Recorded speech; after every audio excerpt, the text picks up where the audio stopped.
Halo, selamat malam Indonesia. Kembali dengan saya Alvin Lim dari LQ Indonesia Law Firm.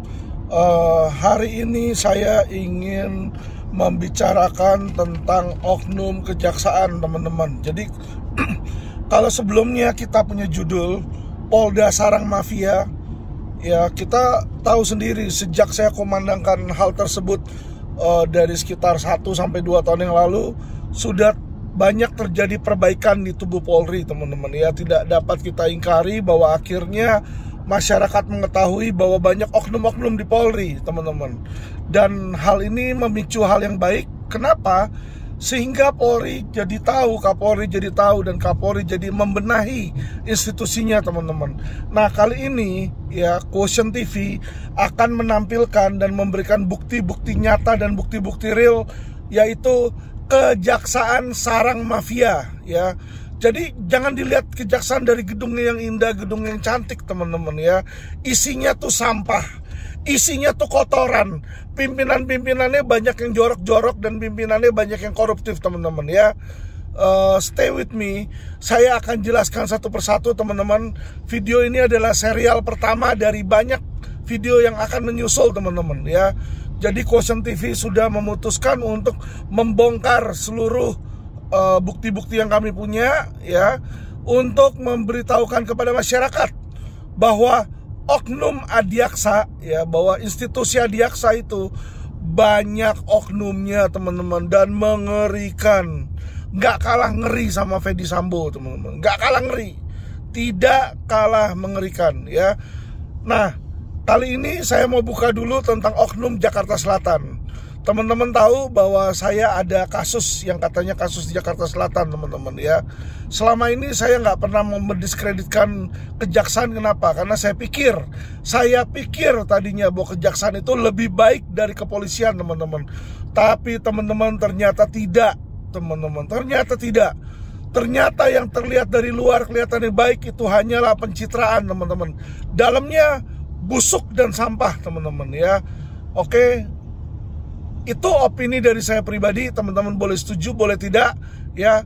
Dalam video ini akan saya berikan satu bukti, ya, yang dan akan saya bahas satu kasus, yaitu kasus di oknum Kejaksaan Jakarta Selatan. Dan teman-teman tahu siapa oknum tersebut yang mau saya bongkar?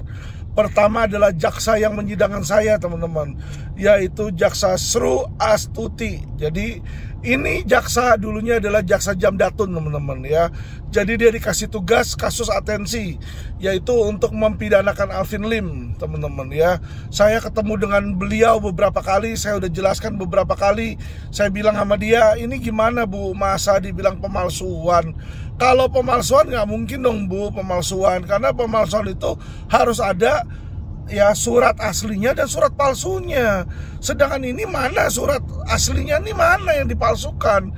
Itu tidak ada sebagai pembanding, ya. Kalau cuma dia bilang fotokopi KTP dengan alamat saya, bisa aja orang buat foto, misalnya namanya foto Bapak Presiden terhormat Jokowi ditaruh, nah pakai alamat Alvin Lim, nah dibilang nanti, ya, Alvin Lim alamatnya dipakai oleh Presiden Jokowi, memalsukan. Kan lucu kalau kayak begitu, ya. Hanya berdasarkan audit dari Photoshop, teman-teman, ya. Jadi tidak ada sama sekali KTP-nya yang dipergunakan, itu tidak ada, teman-teman, ya. Jadi ini kasus ini adalah kriminalisasi. Nah, saya mau membuktikan betapa busuknya oknum Sru Astuti tersebut, teman-teman, ya. Jadi teman-teman, di dalam kasus saya ini, ya, saya ketika ditangkap oleh Polda Metro, saya datang ke Polda Metro menggunakan sebuah mobil Biante, ya. Mobil tersebut atas nama Pio Ruci, istri saya, ya. Jadi atas nama Pio Ruci, leasing. Jadi Pio ini kredit, teman-teman. Pio kredit, beli dengan kredit leasing dari bank, teman-teman, untuk beli mobil Biante. Nah, saat itu karena ganjil genap, saya pakai mobil Biante, saya nggak pakai mobil saya, teman-teman, karena nomornya berhalangan.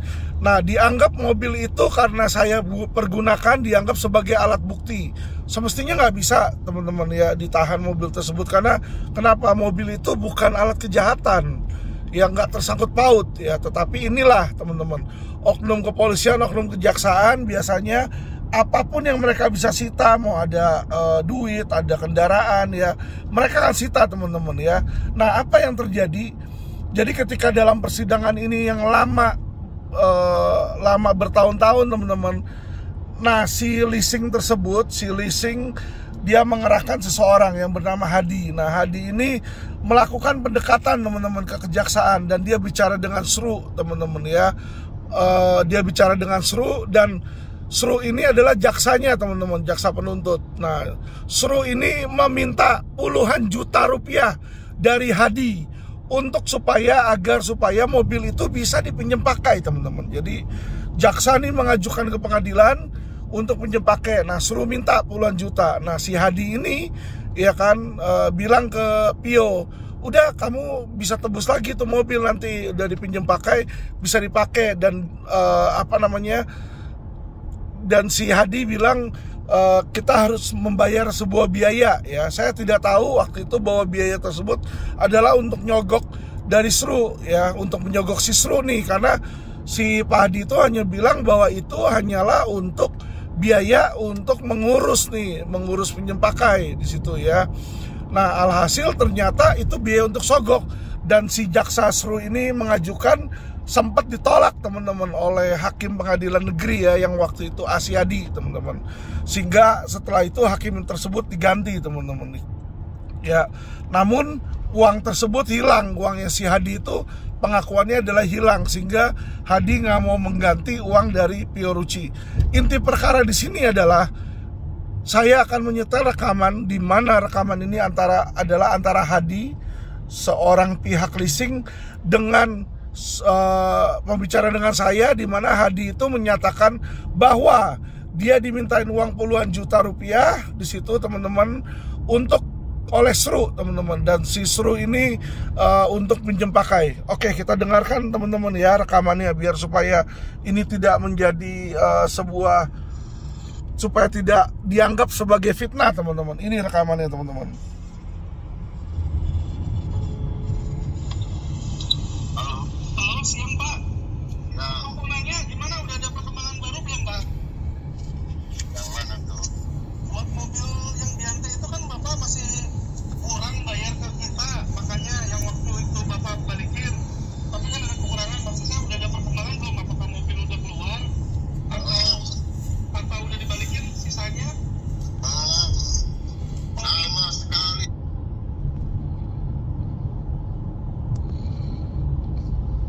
Sampai saat ini belum. Sama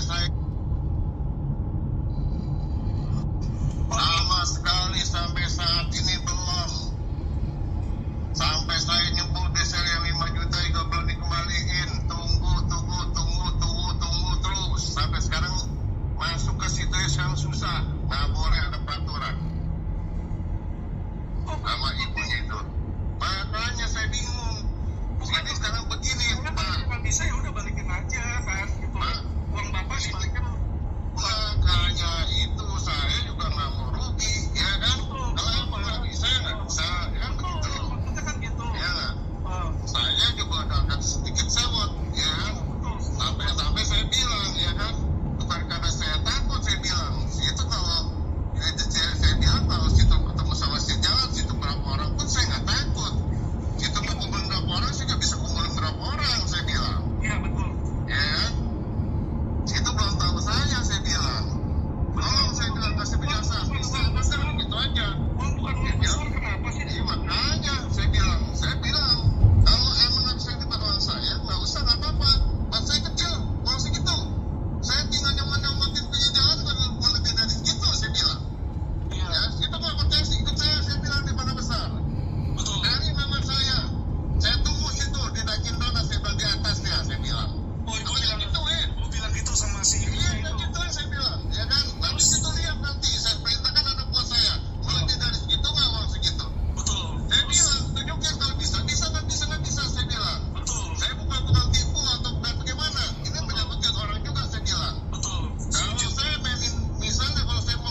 nggak setuju ya udah. Maksudnya kan saya mau kepastian apakah itu gimana gitu aja Pak.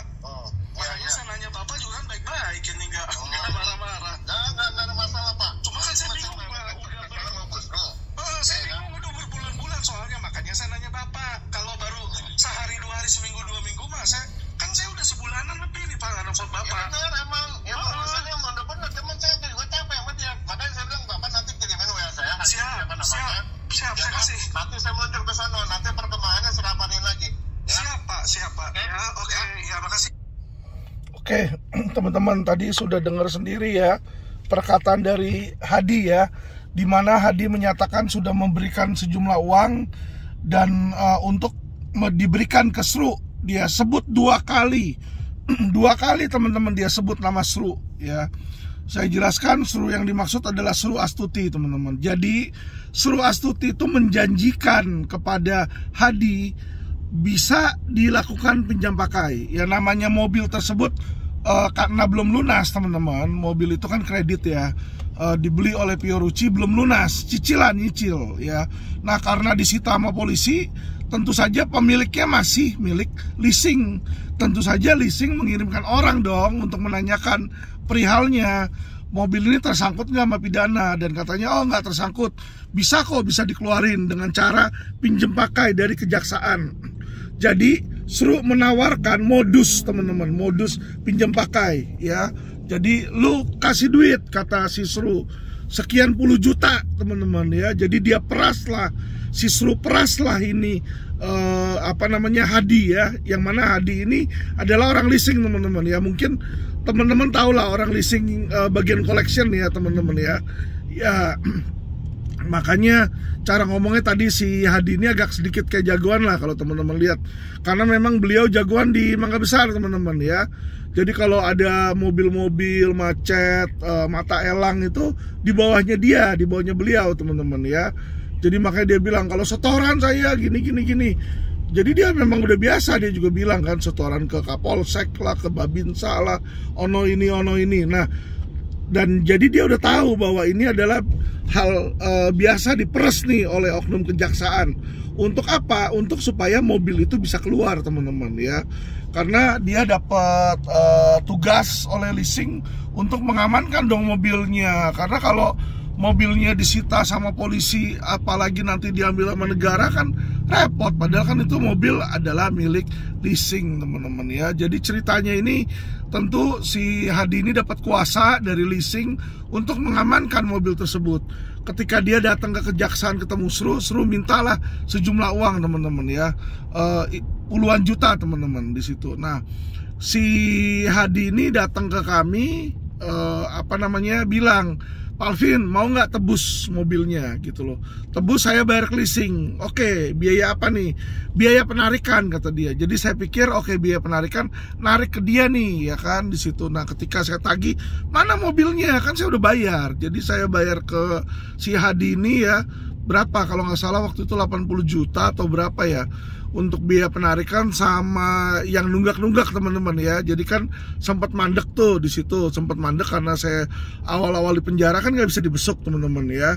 Nah disitulah saya bayar. Nah saya tanyain dong mobilnya sama Hadi, mana mobilnya? Terus Hadi bilang waduh nggak bisa keluar tuh. Ternyata si Sru itu kasih janji gombal teman-teman ya. Jadi dia bilang bisa ngeluarin, nggak bisa ngeluarin. Nah uang sejumlah puluhan juta tersebut ya teman-teman itu hilang katanya, nggak dibalikin sama Sru. Ternyata katanya uangnya itu bukan hanya uang dari saya, tapi juga uang si Hadi sendiri, ada nombok katanya di situ ya. Nah si Hadi bilang kalau tadi kita dengar dari pembicaraan rekaman tersebut bahwa dia juga dipersulit teman-teman ya. Jadi dia ini dipersulit untuk datang lagi ke kejaksaan. Kalau awalnya gampang, berikutnya dipersulit ya. Kenapa dipersulit? Ya jelas lah jaksanya nggak mau nemuin lah. Dia tahu tujuannya si Hadi datang ke kejaksaan nyari dia kan buat nagih duitnya teman-teman ya. Ya inilah teman-teman ya pelajaran di mana oknum jaksa ini dia nggak pandang bulu teman-teman ya. mau itu terdakwa kayak pihak berperkara kayak pihak leasing kayak pihak bank kayak siapa yang bisa diperas akan diperas teman-teman oleh oknum-oknum kejaksaan teman-teman. Jadi kalau teman-teman pikir oknum kejaksaan itu bersih, oknum kejaksaan itu sangat indah ya jaksa di situ, tidak teman-teman ya. Jangan percaya dengan pencitraan yang dilakukan oleh Jaksa Agung, restoratif justice, pret, kagak ada itu teman-teman. Ya, itu hanya pencitraan teman-teman ya. Kasus-kasus kelas berat, kasus-kasus bisa diduitin sampai detik ini, sampai saat ini yang mereka bisa diduitin teman-teman ya. Ini video saya yang pertama.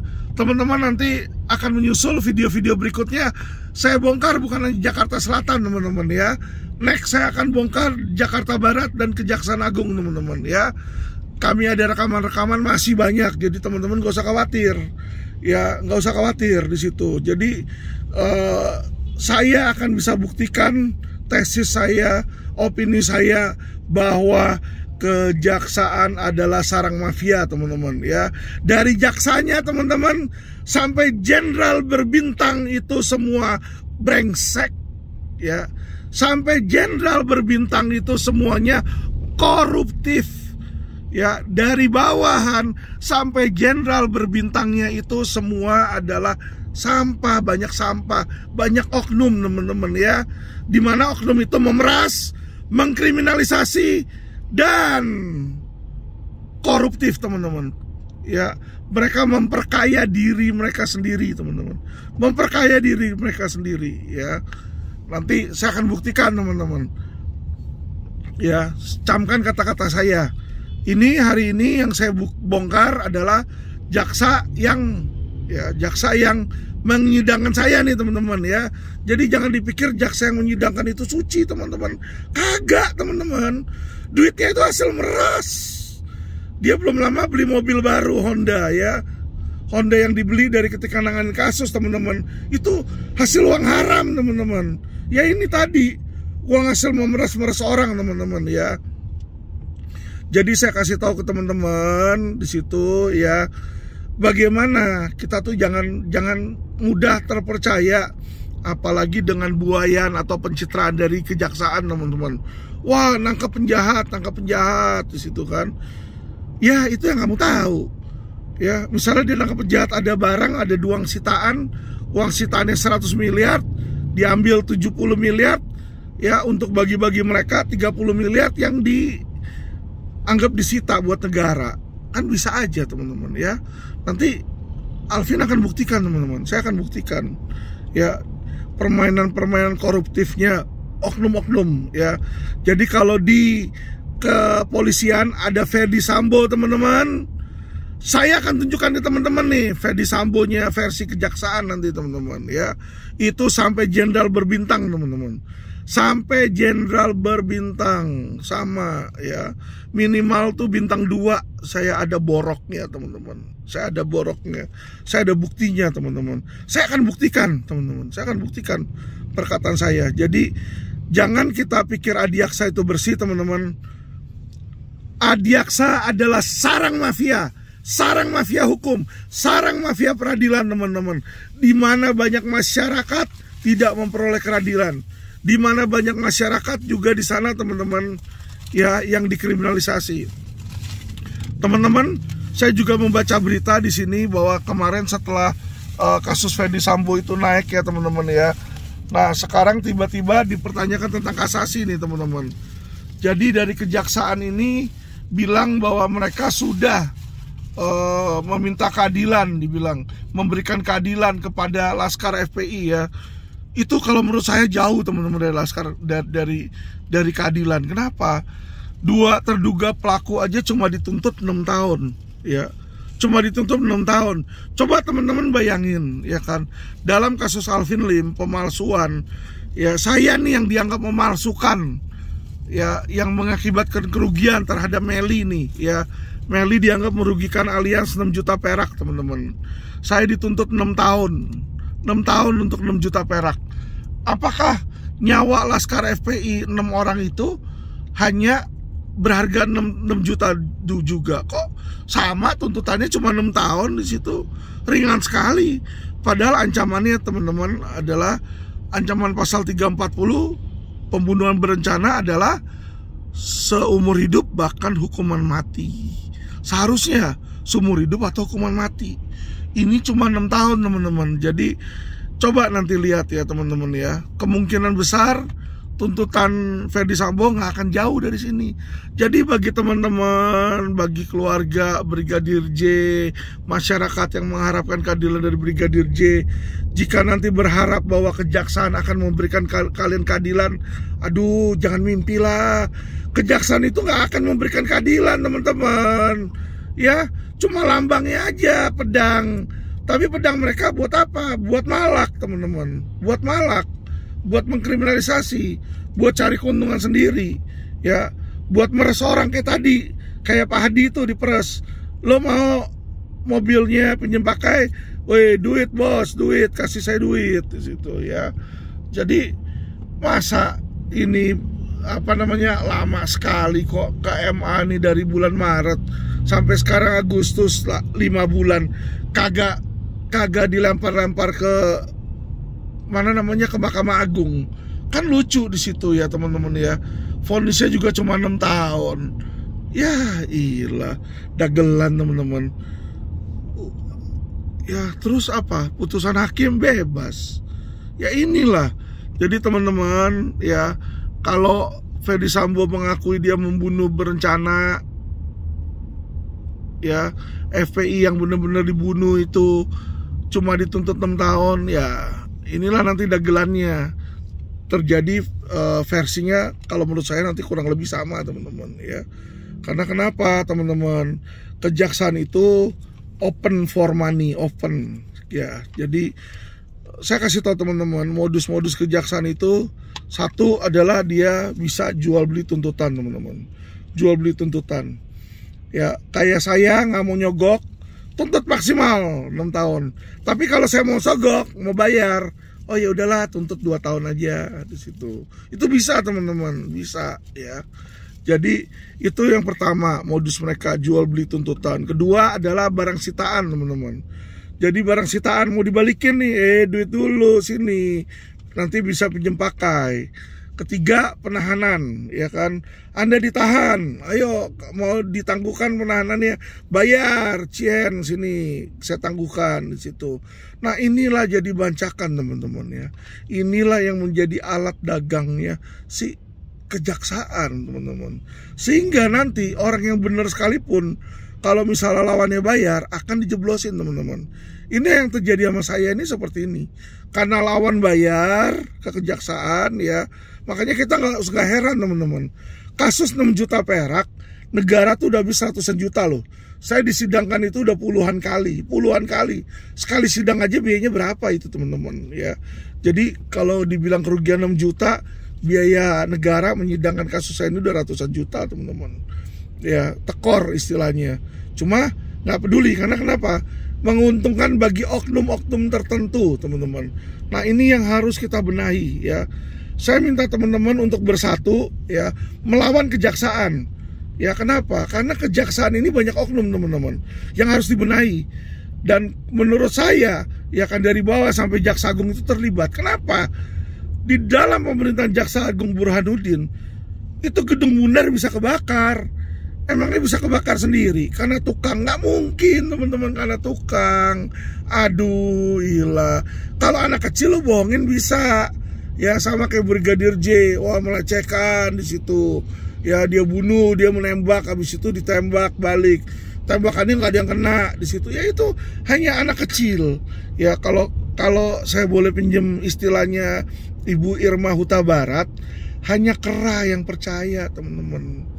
Hanya kera yang percaya dagelannya siapa? Jaksa Agung sama Jampidum. Jampidum sekarang selalu restoratif justice.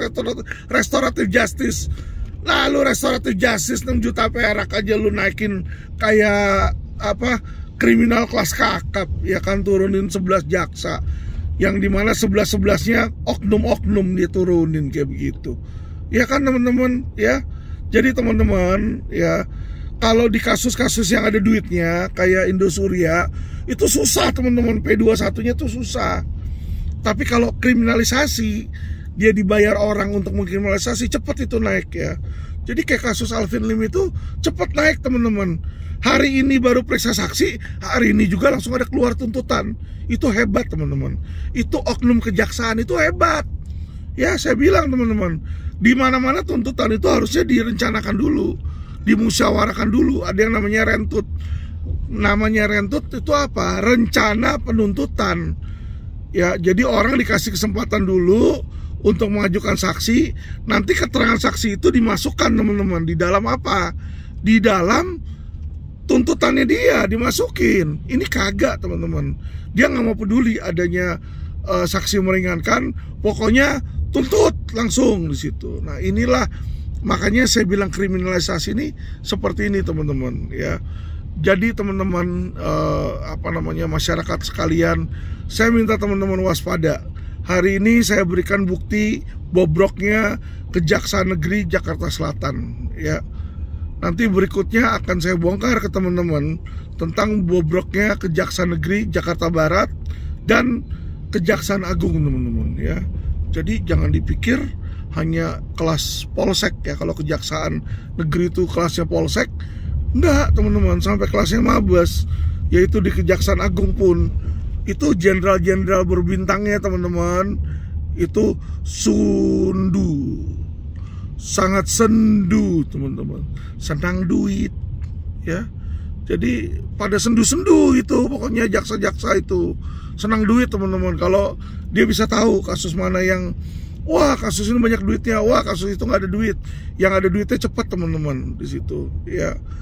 Jadi nanti saya akan bongkar ke teman-teman biar teman-teman cerdas hukum, biar teman-teman tahu ya bagaimana oknum-oknum itu beraksi, bagaimana oknum-oknum jaksa itu memeras, bagaimana oknum-oknum jaksa itu mengkriminalisasi orang teman-teman ya. Jadi kalau sebelumnya kita sudah berhasil membongkar di kepolisian hingga Mabes, berikutnya kita harus bongkar di kejaksaan teman-teman. Kejaksaan juga perlu reformasi teman-teman. Karena apa? Kejaksaan itu sudah gagal teman-teman. Di bawah kepemimpinan Burhanuddin itu udah gagal. Gagal teman-teman, saya bilang gagal. Kasus Joko Chandra kayak begitu bisa dibakar ke jagung ya. Ya kan dugaan orang-orang apa? Menghilangkan barang bukti teman-teman ya. Nah disinilah nanti di mana Ferdy Sambo ini punya jasa terhadap Kejaksaan Agung, sehingga nanti jasa itu akan diminta balik. Karena kenapa teman-teman ya, Ferdy Sambo itu punya boroknya Kejaksaan Agung. Ferdy Sambo itu punya boroknya Kejaksaan Agung tuh dipegang oleh Ferdy Sambo teman-teman ya. Jadi jangan salah teman-teman. Dan juga diadilinya di mana teman-teman? Di PN Jakarta Selatan. Jadi antara PN Jakarta Selatan nih, antara Pengadilan Negeri Jakarta Selatan, Mabes Polri sama Kejaksaan Agung teman-teman, itu sudah merupakan sebuah mafia peradilan. Mafia peradilan abad kini teman-teman, yang dimana tujuan mereka hanyalah mengkriminalisasi, memeras dan koruptif teman-teman ya. Saya akan berikan lebih banyak bukti di video-video selanjutnya teman-teman ya. Jadi LQ Indonesia Law Firm, Quotient TV dan Alvin Lim tidak pernah mau berbicara fitnah. Kami berbicara berdasarkan bukti-bukti ya. Hari ini saya berikan satu bukti tentang koruptifnya dari Sru Astuti oknum jaksa Kejaksaan Negeri Jakarta Selatan. Besok saya akan berikan oknum lain teman-teman ya. Tunggu saja tanggal mainnya teman-teman ya. Kita bongkar semua. Tapi kita kulitin dulu teman-teman, dari kulitnya, dari yang paling luar sampai jenderalnya nanti akan saya bongkar teman-teman. Akan saya bongkar. Saya nggak takut. Saya udah diancam sama mereka teman-teman. Ya bahkan saya di Singapura pun kemarin, di Singapura saya ditemui seseorang, saya juga udah diancam. Lo mau mati katanya. Mati. Ya lebih enak gue mati kok. Ya kan, lebih baik saya mati jadi orang bersih teman-teman, daripada saya hidup jadi orang munafik. Ya, buat apa saya jadi munafik kayak oknum polisi, oknum jaksa yang tugasnya apa? Ya, lintah darat. Dia jadi kriminalisasiin orang, ya koruptif, ya tugas kerjanya meres kayak tadi Pak Adi diperes Mending berhasil teman-teman. Udah peres kagak berhasil, pengecut, kabur ditagih. Ya ilah, apa itu ya kan? Udah gagal ngasih orang janji palsu, gagal ngasih janji, bilang bisa keluarin mobil, ternyata nggak bisa keluarin mobil. Udah gagal, kabur ngumpet teman-teman di balik institusinya dia. Inilah teman-teman jaksa RI yang terhormat teman-teman ya. Nilainya cuma puluhan juta rupiah. Murah teman-teman, murah teman-teman ya. Mobil saya aja semua jauh lebih mahal daripada itu.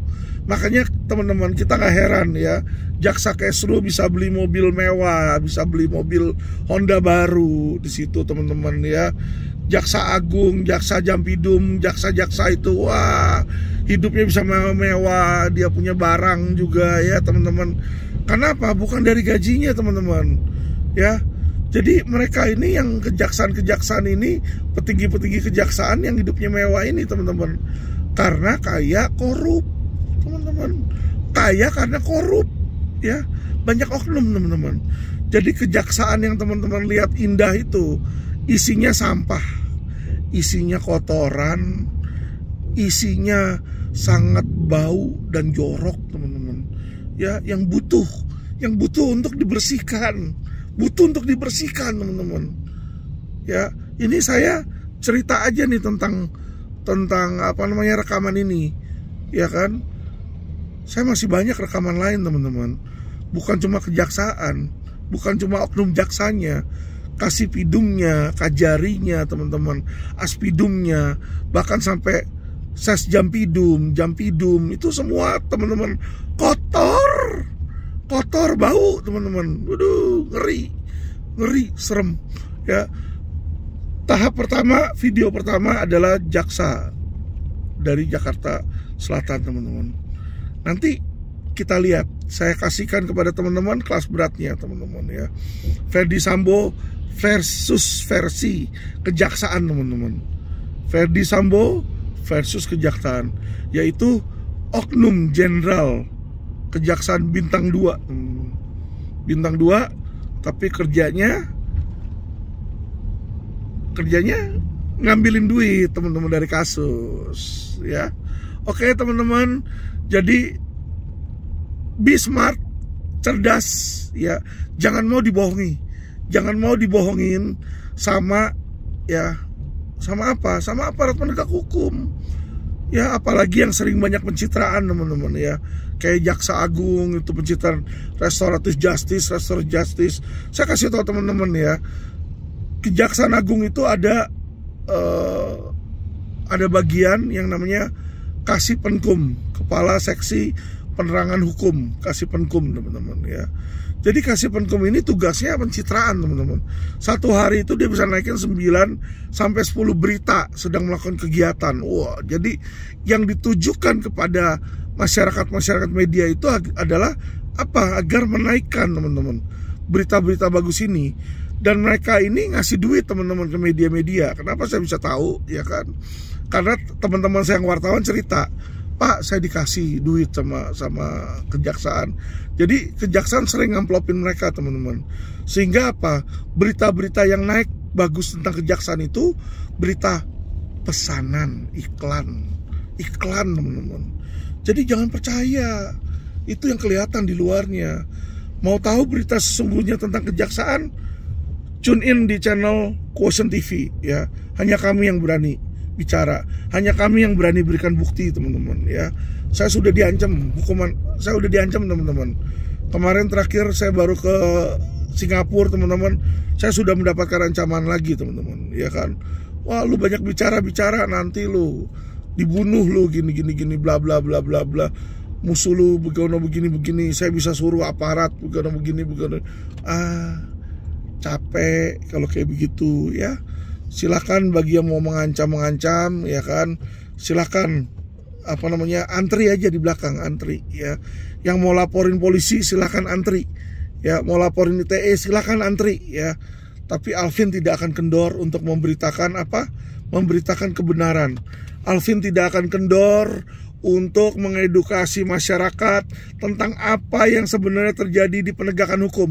Dan inilah yang membuat negara Indonesia, yang membuat oknum aparat penegak hukum takut, teman-teman. Membuat mereka takut, teman-teman. Karena kenapa? Kalau orang lain bicara, cuma bicara doang. Kalau saya bicara ada buktinya. Kenapa saya bisa ada bukti? Karena saya praktisi, teman-teman. Karena saya praktisi. Ketika saya ketemu sama oknum-oknum itu, mereka minta duit apa segala macam, saya rekam, teman-teman. Saya rekam, saya masih banyak koleksi bank rekor rekaman-rekaman, teman-teman, ya. Akan saya bongkar satu persatu, teman-teman, ya. Jadi supaya teman-teman masyarakat Indonesia, ya, yang menonton bisa tahu bahwa video ini bukan fitnah.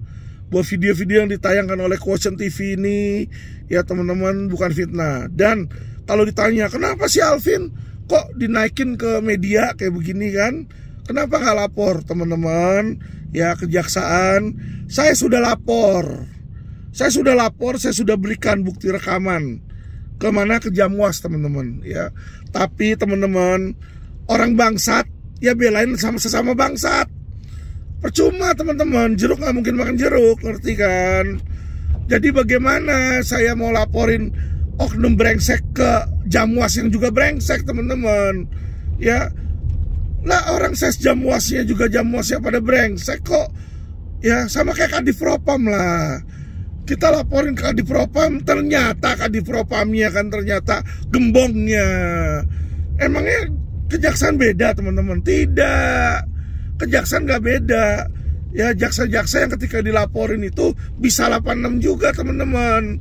Jarang yang di PTDH itu jarang. Jarang yang dipecat tidak dengan hormat, teman-teman. Nanti saya buktikan, teman-teman, ya. Jadi saya sudah banyak laporan, teman-teman. Saya sudah banyak melaporkan ke Jamwas, teman-teman, ya. Tidak ditindaklanjuti kok. Termasuk laporan Sisru ini nggak ditindaklanjutin.